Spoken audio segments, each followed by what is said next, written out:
Hello friends, आज के video में डिस्कस करने जा रही हूँ story I sell my dreams को, जिसे लिखा है गैब्रियल गार्सिया मार्क्वेज ने। इस स्टोरी के अंदर उन्होंने एक ऐसी महिला की कहानी दिखाई है जो कि अपने सपनों को बेचती है और इन सपनों के द्वारा वो किस तरीके से अपने पैट्रॉन्स की सारी संपत्ति को अपने कब्जे में कर लेती है। राइटर की मेमोरीज के जरिए फ्लैशबैक फ्लैश फॉरवर्ड की टेक्निक का यूज़ करते हुए राइटर ने पूरी की पूरी इंसिडेंट को हमें बताने की कोशिश की है। अंत में ये महिला मर जाती है, एक एक्सीडेंट तूफान के दौरान मरती है।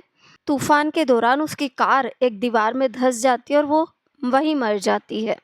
अब पहले हम मार्क्वेज के बारे में थोड़ी जानकारी पा लें। मार्क्वेज का जन्म हुआ था 6 मार्च 1927 को और मृत्यु हुई थी 17 अप्रैल 2014 को। वो कोलंबिया के नॉवलिस्ट और स्टोरी राइटर थे और उनका काफ़ी सम्मान किया जाता है लिटरेचर के फील्ड में। लैटिन अमेरिका के मैजिकल रियलिज्म को वो इस स्टोरी के अंदर प्रस्तुत कर रहे हैं। पहले कोलंबियन थे जिन्हें कि 1982 में नोबेल प्राइज़ मिला था। पर अब हम थोड़ा सा कहानी की समरी पर अब हम ध्यान देते हैं। कहानी की शुरुआत में मॉर्निंग का 9 o'clock का समय है, जबकि राइटर अपने साथियों के साथ ब्रेकफास्ट ले रहा था और ब्रेकफास्ट के दौरान जबकि वो बैठे हुए ही थे तभी एक बड़ी सी लहर आई जो कि सी वॉल को क्रॉस करते हुए, रोड को क्रॉस करते हुए इस तरफ जो होटल बना हुआ था उसकी एक दीवार से टकराई और इसका प्रवाह इतनी तेज था इतनी दूर आने के बाद भी कि लहर ने वो पूरी दीवार ध्वस्त कर दी। यहाँ तक कि दीवार में बनी हुई एक खिड़की भी पूरी तरह से चकनाचूर हो गई। तो हम समझ सकते हैं कि लहर कितनी तेज होगी। इसके बाद राइटर हमें बताता है कि किस तरीके से क्यूबन वॉलंटियर्स और फायर डिपार्टमेंट ने मिलकर के रेस्क्यू ऑपरेशन किया और फिर एक क्रेन बुलवाई गई दीवार में धंसी हुई उस कार को निकालने के लिए, जिसमें से एक महिला की बॉडी निकली।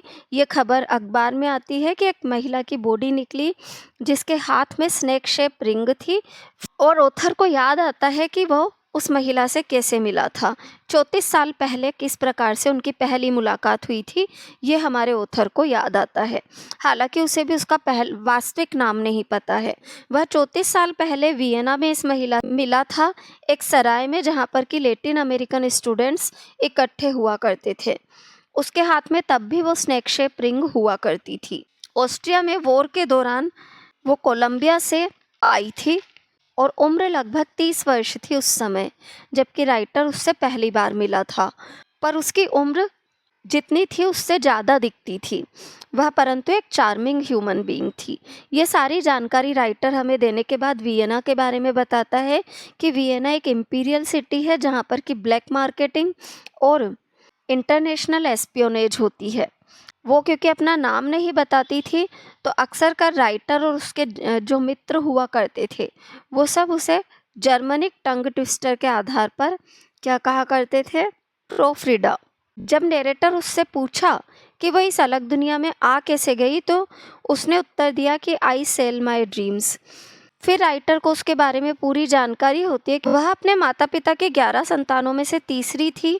उसके पिता कैल्डस में एक प्रॉस्पेरस शॉपकीपर थे। उसके परिवार में ब्रेकफास्ट के पहले ड्रीम्स बताने का ट्रेडिशन था और जब वह 7 साल की थी तो उसने सपना देखा कि उसका भाई पानी में बह गया है। फ्रोफ्रिडा का सिस्टम ऑफ प्रोफेसी थोड़ा अलग था।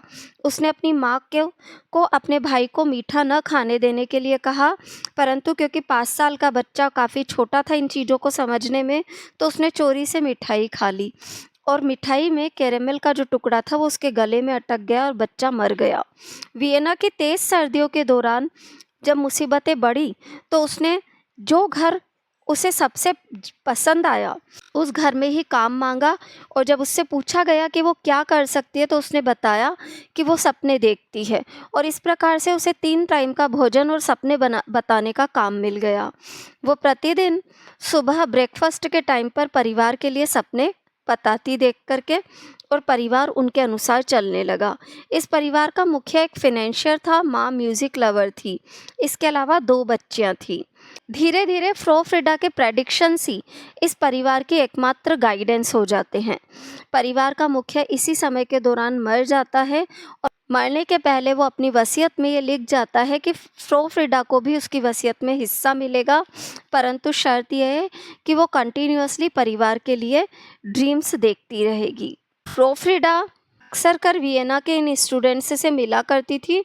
एक दिन रात के समय में बियर के नशे में, हल्के फुल्के नशे में, उसने राइटर से कहा कि उसे 5 साल के लिए वियना छोड़ देना चाहिए। राइटर ने इस बात को बहुत स्ट्रॉन्ग एडवाइस माना और तुरंत ही वियना से निकल गया। उसे ऐसा लगा जैसे तो वो किसी बहुत बड़ी मुसीबत से बचा लिया गया है, पर वो वियना फिर कभी नहीं लौटा।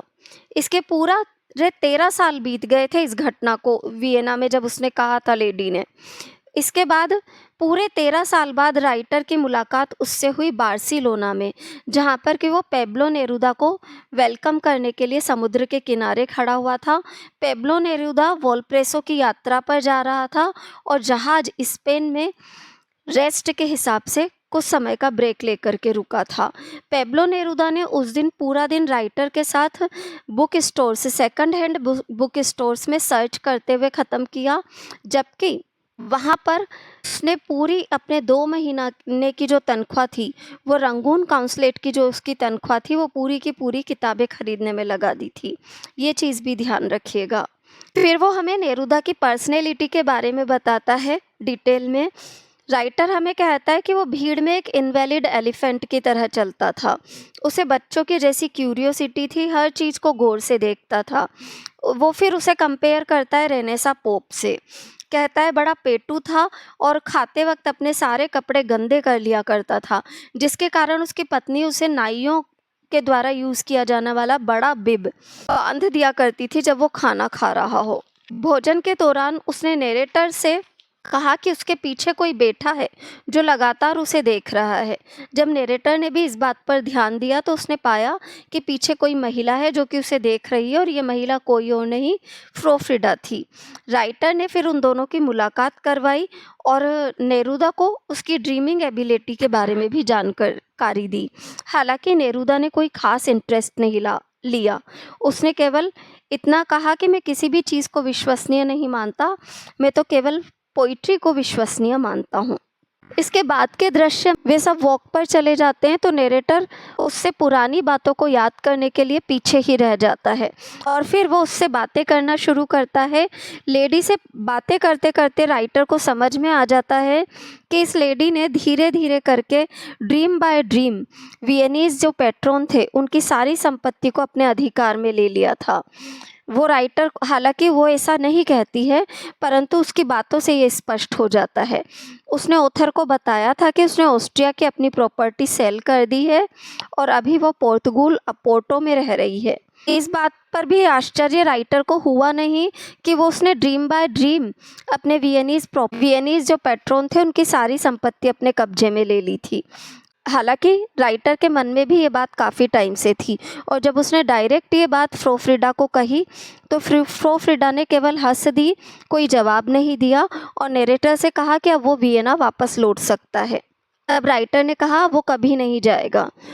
और तभी राइटर को एहसास भी हुआ कि उसे पूरे 13 साल हो चुके हैं वियना छोड़े। ये उनकी आखिरी मुलाकात थी। इसके बाद सीधे 34 साल बाद उसने उसकी मृत्यु के बारे में अखबार में पढ़ा था। नेरूदा की 10 मिनट की जो पावर नैप होती है उसके बारे में राइटर हमें जानकारी देता है कि इस समय कुछ विंडोज़ ओपन कुछ क्लोज रखी जाती थी। रूम में परफेक्ट डिग्री ऑफ वार्मथ होती थी, साथ ही साथ में थोड़ी सी रोशनी और पूर्ण शांति रखी जाती थी।